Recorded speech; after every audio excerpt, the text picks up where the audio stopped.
Pernah kepikiran gak sih apa yang sebenarnya terjadi di balik layar waktu kita lagi asyik binge watching di Netflix atau pas nyimpan file tugas di Google Drive?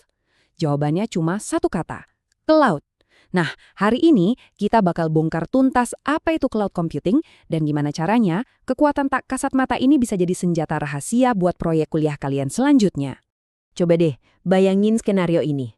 Episode terakhir dari serial favorit kalian baru aja rilis. Jutaan orang di seluruh dunia neken tombol play di waktu yang hampir sama persis. Gimana caranya sebuah sistem bisa nanganin lonjakan trafik segila itu tanpa langsung crash? Jawabannya tentu aja ada di dalam awan atau cloud. Tapi tunggu dulu. Ini bukan awan yang ada di langit ya. Ini adalah jaringan server raksasa yang tersebar di seluruh dunia. Yuk kita bedah bareng-bareng, apa sih awan ini sebenarnya? Oke, mari kita mulai dari yang paling dasar. Apa sih sebenarnya cloud computing itu? Lupain dulu deh istilah-istilah teknis yang bikin pusing. Kita bakal kupas konsepnya pakai bahasa yang gampang banget dimengerti. Menurut National Institute of Standards and Technology atau NIST, definisinya kedengaran teknis banget ya. Tenang-tenang, kita pecah-pecah dulu. Intinya tuh gini, cloud computing itu memungkinkan kita buat nyewa kekuatan komputasi kayak server, penyimpanan data, atau database lewat internet. Kapan aja kita butuh, sebanyak apapun yang kita butuh.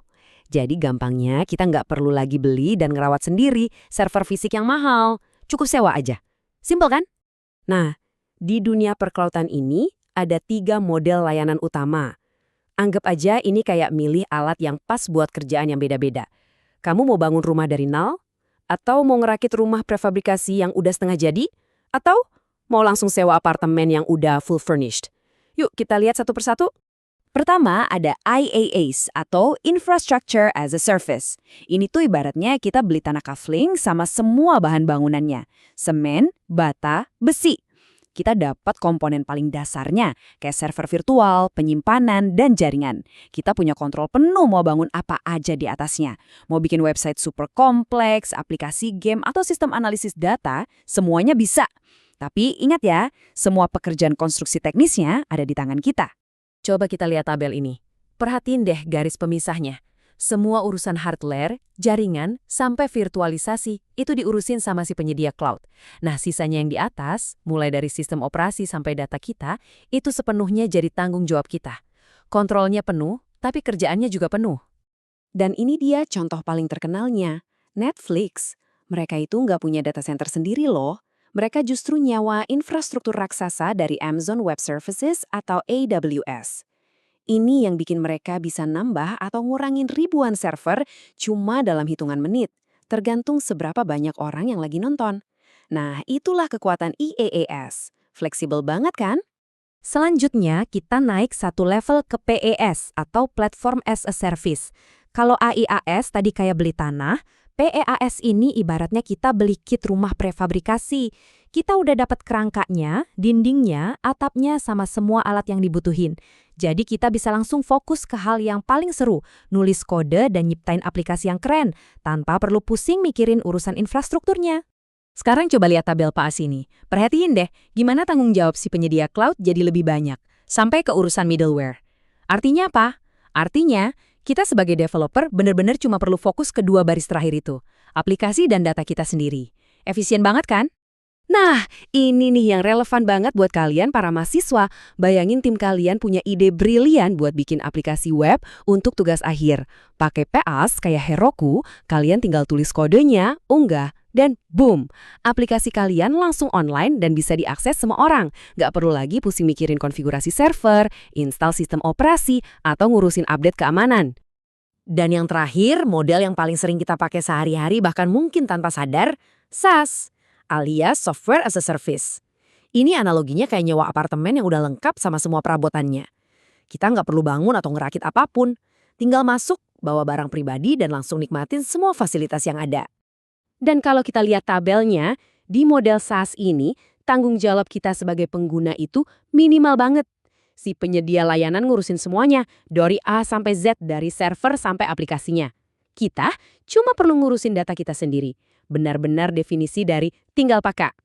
Contohnya udah pasti akrab banget di telinga kita, Google Workspace. Kita buka Gmail, ngetik di Google Docs, atau bikin tabel di Google Sheets, Semuanya langsung dari browser. Kita nggak pernah kan disuruh nginstal atau nge-update softwarenya? Nah, itulah SaaS lagi beraksi. Tabel perbandingan ini adalah rangkuman kuncinya. IaaS buat para admin IT yang butuh kontrol penuh, PaaS buat para developer yang mau fokus ngoding, dan SaaS buat kita semua sebagai pengguna akhir. Gampangnya, semakin ke kanan dari IaaS ke SaaS, kontrol kita memang berkurang, tapi sebagai gantinya kita dapat kemudahan yang luar biasa. Oke, kita udah tahu jenis-jenis layanannya. Sekarang pertanyaannya, awan ini lokasinya di mana sih? Kita bakal bahas 3 model utama penempatannya.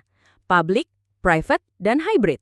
Anggap aja ini kayak kita lagi milih mau tinggal di perumahan umum, komplek pribadi, atau punya rumah di keduanya. Di satu sisi ada public cloud. Infrastrukturnya ini dimiliki sama provider raksasa, kayak AWS atau Google, dan bisa dipakai sama siapa aja. Skalabilitasnya hampir tanpa batas. Dan enaknya kita bayar sesuai yang kita pakai aja. Di sisi lain ada private cloud. Ini adalah infrastruktur yang eksklusif, khusus buat satu organisasi aja. Jadi kontrol dan keamanannya jauh lebih tinggi, tapi ya biaya awalnya juga lebih besar. Terus kapan pakainya? Gini, situs e-commerce yang butuh nangani lonjakan pengunjung pas lagi ada Harbolnas, pasti bakal milih public cloud yang elastis. Sementara itu, bank yang wajib ngelindungin data nasabah yang super rahasia dan terikat banyak regulasi ketat, sudah pasti bakal milih private cloud yang lebih aman. Tapi, gimana kalau kita mau dapat keamanan dari private cloud, tapi juga mau skalabilitas dari public cloud? Nah, disinilah hybrid cloud datang bawa trik jenius yang namanya cloud bursting. Bayangin ya, aplikasi kita jalan dengan aman dan nyaman di dalam benteng private cloud. Tiba-tiba, trafficnya membludak. Nah, daripada crash, beban kerja yang berlebih itu secara otomatis meluap ke public cloud yang super elastis. Keren kan? Kita dapat yang terbaik dari dua dunia. Oke, kita udah tahu ada macam-macam model layanan dan lokasi. Tapi, apa sih yang bikin ini semua mungkin terjadi? Apa sihir di balik kemampuan satu server fisik buat ngelayanin ribuan pengguna secara bersamaan? Jawabannya ada di satu teknologi kunci. Ini dia rahasianya, virtualisasi. Bayangin sebuah server fisik yang gede banget. Zaman dulu, satu server itu cuma bisa jalanin satu sistem operasi dan satu aplikasi. Boros banget kan? Nah, virtualisasi ini adalah software cerdas yang bisa ngiris-ngiris satu server fisik itu jadi banyak mesin virtual yang terisolasi satu sama lain. Tiap mesin virtual ini ngerasa kalau dia itu komputer mandiri, lengkap dengan CPU, RAM, dan penyimpanannya sendiri. Hasilnya, satu server fisik bisa ngejalanin puluhan aplikasi yang beda-beda secara bersamaan dan efisien. Dan dampaknya gila banget.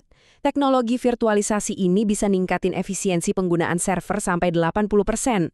Inilah yang bikin para penyedia cloud bisa nawarin sumber daya komputasi dengan biaya yang jauh lebih murah dan skala yang masif. Ini adalah fondasi dari ekonomi cloud. Jadi, kita udah jalan-jalan singkat nih memahami dasar-dasar cloud computing, dari model layanannya sampai teknologi di baliknya. Pengetahuan ini bukan cuma sekedar teori loh, ini adalah fondasi buat inovasi di masa depan, termasuk buat karir dan proyek-proyek kalian nanti. Jadi kita udah lihat kan kalau cloud itu bukan lagi sekedar tempat buat nyimpan file. Ini adalah akses on demand ke kekuatan komputasi super yang dulu cuma bisa dinikmatin sama perusahaan-perusahaan raksasa. Pertanyaannya sekarang buat kalian, dengan kekuatan tanpa batas ini di ujung jari kalian, proyek luar biasa apa yang bakal kalian ciptakan?